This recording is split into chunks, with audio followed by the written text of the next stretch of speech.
As a poor man who knows how it feels to panhandle on the street, I must admit I'm blessed in the midst. When I needed clothing, my church provided. I got a free shirt, pants, socks. I even got free shoes. I got a free backpack, and I got a really nice winter jacket. And there's been times when I've been hungry, and the church has always fed me. They've provided food at home, and I've also eaten there.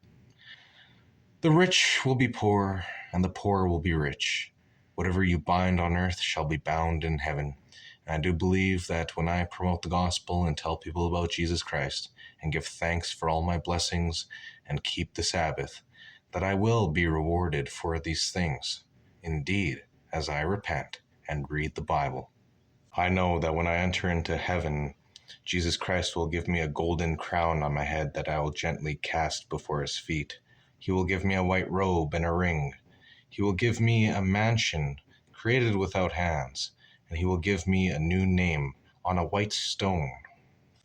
There's a parable that I hold on to, the parable of the rich man and the poor man Lazarus, who would eat the crumbs off of kings' tables. He was a beggar, and he had sores covering his body that the dogs would lick. It's a very inspiring parable, and I'm going to read it to you. And this parable is great because it allows me to know that as a poor man, being poor in this world, I will be rich in the next life, and I will be eternally comforted, where I will have no more anger, I'll have no more sorrow, no more pain, no more tears. It'll just be happiness in pure perfectness.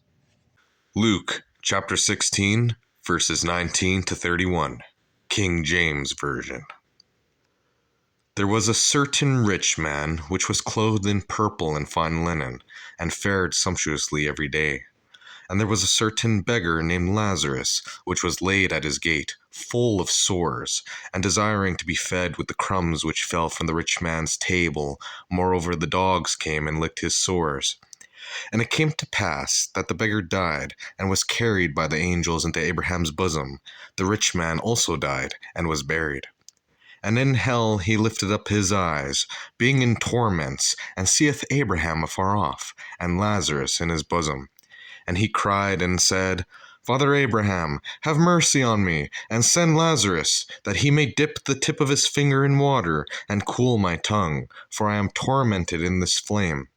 But Abraham said, Son, remember that thou in thy lifetime receivest thy good things, and likewise Lazarus evil things, but now he is comforted, and thou art tormented.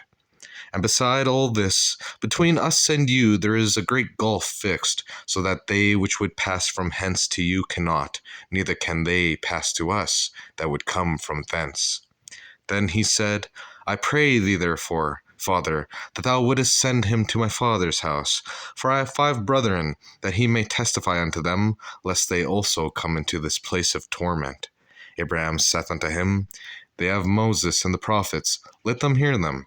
And he said, Nay, Father Abraham, but if one went unto them from the dead, they will repent.